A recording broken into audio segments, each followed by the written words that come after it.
ரசிக்க முடியாமல் போனதுக்கு அது ஒரு காரணம். படம் ஓடிச்சு ஓடல, அதெல்லாம் தாண்டி காமிக்கிறதா இருந்தால் 3 மணி நேரம் 6 மணி நேரம் கூட அஜித் சாரை பார்த்துட்டே இருக்கலாம். பேங்கில் கொள்ளையடிக்கிறது சொல்லிட்டு ஃபேன் பைல் மூமெண்ட்லாம் ஒன்றுமே இல்லாமல் சத்தம் பறந்துருச்சு.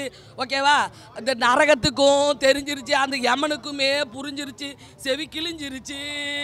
படத்தை உள்ள உட்கார வச்சு பார்க்க விடல.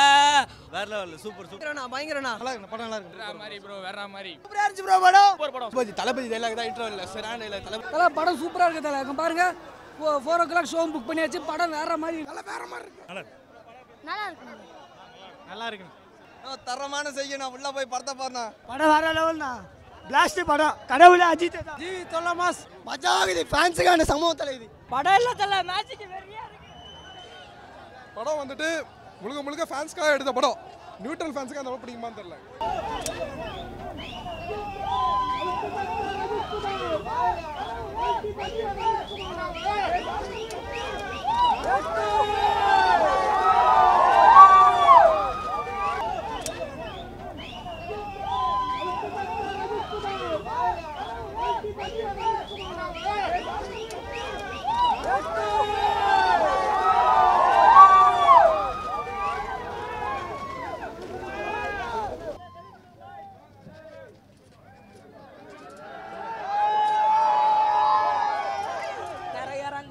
செதறிடுச்சு அந்த உலகம். அவர் பெயர் முழுதும் காட்டிட்டாரு.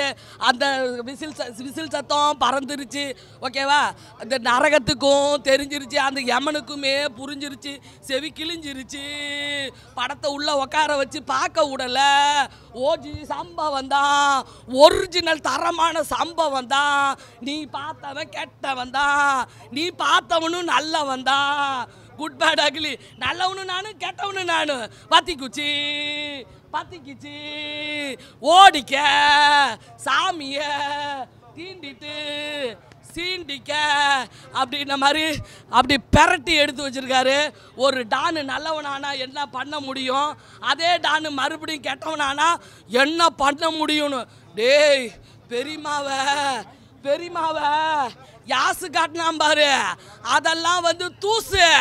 இது 1000 கோடி அடிக்கிறப்ப உங்களுக்கு தெரியும் யாசு யாரு, அஜித் அண்ணன் யாருன்னு. ஏன்னா பெரியமாவை காரில் 2 பக்கம், தலையில் 2 பக்கம். அந்த ஃபைட்ரு நீங்கள் யாருங்கடா, நீங்கள் நல்லா இருப்பீங்கடா. சுகந்தி அக்கா அப்படி தாண்டா பேசுவேன். என்னடா ஃபைட்டாடா எடுத்து வச்சுருக்கீங்க. பெரியமாவையே பெருமைப்படுத்தின படம் குட் பேட் அக்லி. இந்த ஒரு வார்த்தையை போட்டு ட்ரெண்ட் ஆக்குங்க. ஓகே, வேற கதையே இல்ல, வெறும் பழைய படத்தோட ரெஃபரன்ஸ் தான் இருக்குன்றாங்க. பழைய படம் ரெஃபரன்ஸ் எதுவுமே கிடையாது. நீ லியோவை சொல்ல முடியாது. ஏதாவது ஒரு படத்தை சொன்னீங்கன்னா நானே சொல்கிறேன். ஓகேவா, அதாவது பழைய டானா இருந்த போட்டாவை காட்டி அவ்வளோ பெரிய டானு நம்ம வேணாம் தண்டனையை ஒத்துக்கிட்டு ஜெயிலில் இருக்கிறாரு. ஓகேவா, அவர் ஜெயிலில் இருக்கிறப்ப இவங்கெல்லாம் வீட்டில் இருக்கிறாங்க. அவன் பையனை வந்து பார்க்குறப்ப பையனை வந்து ட்ரக் யூஸில் வந்து கொண்டு போயிடறாங்க. அந்த ஒரு சீனில் தான் ஷாருக்கான் சார் பையனை உள்ளே கூட்டிகிட்டு போன அந்த சீன் வந்து எனக்கு சீக்வன்ஸ் வந்தது. அதையும் உண்மையை சொல்லிடுறேன். ஓகேவா, அந்த ஒரு சீனு தான் நம்ம நாட்டில் நடந்த சீன் மாதிரி இருக்குது. மற்ற எந்த சீனுமே ஏன்னா அந்த எதையுமே தழுவலாக கிடையாது. கதை டன்னாக இருக்குது, சீனு மாசாக இருக்குது. ஆதிக்கு வந்து பயங்கர வெறித்தனமான ஃபேனுன்னு நினைக்கிறேன். ஓகேவா, அவங்க மாமாவையும் யூஸ் பண்ணிக்கிச்சு, அவரையும் அவரை யூஸ் பண்ணிக்கிட்டாரு. அந்த அளவுக்கு தரமான சம்பவம் பண்ணியிருக்கிறாரு. டெத்தில் கூட டேய் கெத்து விடக்கூடாதுடா. அந்த டயலாக்லாம் யாருக்குடா யோசனை வரும், எவன்டா எழுதுனா?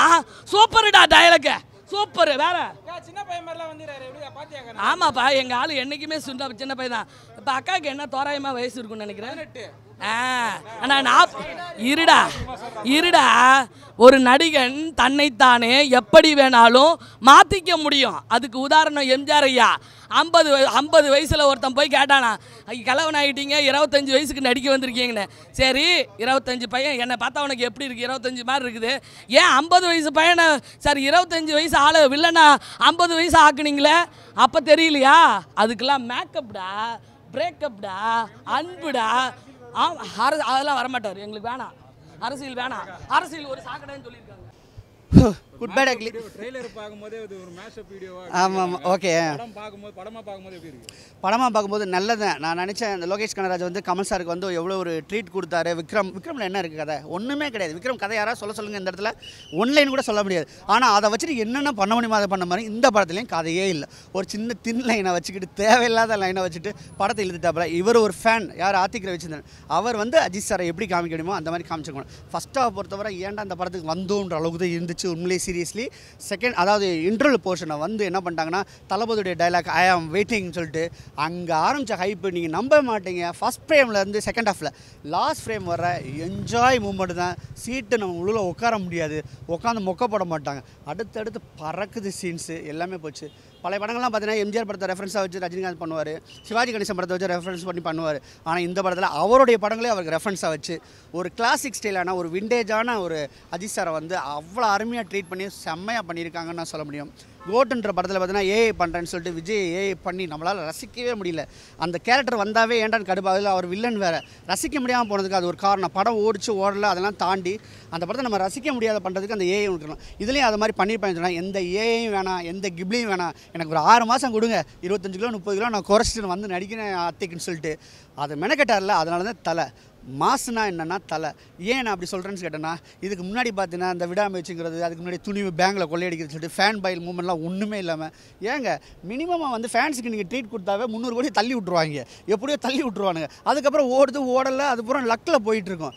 அதை நீங்கள் செய்யாமல் இந்த விடாமுயற்சிலாம் பண்ண சேட்டையில் பார்த்தீங்கன்னா செம்ம கடுப்பு. ஆனாலும் பார்த்தீங்கன்னா இது வந்து ஆரம்பம் முதலேயே ஒரு ஹைப்பான படம். அந்த ஹைப்பை வந்து ஃபுல்ஃபில் பண்ணிட்டாங்கன்னு சொல்ல முடியும். முழுக்க ஃபேன்ஸ்கான எடுத்த படம். ஃபேமிலி ஆடியன்ஸும் பார்க்கலாம். அஜித்னாவே கெட்டாவது ரொம்ப பேசுவார், அதெல்லாம் எதுவுமே இல்லாமல் நல்லா பண்ணியிருக்கான்னு சொன்னேன். அதனால தான் படம் வந்து ரொம்ப கிரிப்பு வாண்டடாக தான் வச்சது, வேறு வழியே கிடையாது. காமிக்கிறதா இருந்தால் 3 மணி நேரம் இல்லை 6 மணி நேரம் கூட அஜித் சாரை பார்த்துட்டே இருக்கலாம். இதை வேணாம் நம்ம மொக்க வாங்கிடுவோம்னு சொல்லிட்டு எனக்கு கதை இல்லை. இதுக்கு மேலே நம்ம இழுத்தோம்னா சாவடிச்சிருவாங்க, நம்மளை பீம்ஸ் போட்டே கொண்டுருவாங்க, விஜய் ஃபேனும் ட்ரோல் பண்ண ஆரம்பிச்சிருவாங்கன்னு சொல்லிட்டு நீட்டாக காம்பேக்டாக பண்ணி கொடுத்துருக்காப்புல. உண்மையிலே சொல்கிறேன் ரொம்ப பாராட்டணும். அடுத்த படம் ஆத்திக் தான் அல்லது அடுத்த படம் தலைக்கு வந்து நம்ம விஷ்ணுவர்தன் தான். பில்லாவோட ஸ்டைலில் கண்டிப்பாக ஒரு படம் பார்க்கலாம். எல்லாமே நல்லா பண்ணியிருக்காங்க. சிம்ரன் காமிக்கும் போதெல்லாம் செம்ம வைப்பு, அப்படியே நம்மளால் அப்படியே பறக்க விடுறாங்க இப்படின்ட்டு. அவர் வந்தாவே அந்த வாலியோட டா அப்படிங்கும் போதே நம்ம எந்திரிச்சின்னு கத்த ஆரம்பிச்சிடும். அது மாதிரி சிம்ரன் டக்கா லாஸ்ட்டாக சொல்லுவார் உன் இடுப்பை பார்த்துக்கம்மா அப்படிங்குவார். என்னது இடுப்பு இல்லை சாரி உடம்பை பார்த்து, ஏன்னா அந்த வாலியில் அந்த டைலாக் வரும். ஸோ அந்த டைலாக் அதே மாதிரி தீனாவில் வர டைலாக்கு, அட்டகாசில் வர டைலாக்கு, பில்லாவில் வர டைலாக்கு, ரெட்டில் வர டைலாக்கு இதெல்லாம் போட்டு ஒரு கிரிஞ்சு மாதிரி தெரியும். ஆனால் அதில் வைப் பண்ணுற மாதிரி சில விஷயங்களாக இருக்கிறதுனால படம் சக்ஸஸான படமாக இருந்துச்சு. இது வந்து கேரியர் நான் சொல்ல டாப் 5ல் இது ஒரு இடத்துல போயிடும். அர்ஜுன் தாஸ் நல்லா பண்ணிக்காரு. ஏன் டபுள் ரோல் பண்ணுறாங்க அப்படி அந்த அளவுக்கு பண்ணணும்னு சொல்ல முடியாது. அவருக்கு தான் ஒரு ரீமிக்ஸ் சாங் தொட்டு பேசணும் சுல்தானா கொடுத்துருக்காங்க. ஓரளவு மேனேஜ் பண்ணியிருக்காரு. ஒரு காமெடி வில்லன் மாதிரி பண்ணியிருக்காப்ல. ஓகே ஒன் டைம் வாட்சபிளாக வரலாம். ஓவராலாக படம் சக்ஸஸான படம், பிளாக் பஸ்டர் தான். சூப்பராக இருக்குது இப்போ படம் செம்மையாக இருக்குது. ஃபஸ்ட்லேருந்து தலையை பார்த்துன்னு இருக்கிறோம். இந்த தலை வேற மாதிரி தலை செம்மையாக இருக்குது படம். சூப்பராக இருக்குது படம், செம்மையாக இருக்குது. லுக்கெல்லாம் செம்ம லுக்கு. ஜிவி கலைக்கிறார், மியூசிக் அர்ஜுன் தாஸ் கலையார், நிறைய சர்ப்ரைஸ் இருக்குது படத்தில். அது ஆடியன்ஸ் பார்க்கட்டும். செம்மையாக பண்ணியிருக்காங்க. எல்லாமே ஒர்க் பண்ண எல்லாருமே செம்மையாக பண்ணியிருக்காங்க. சூப்பராக இருக்குது எல்லாமே.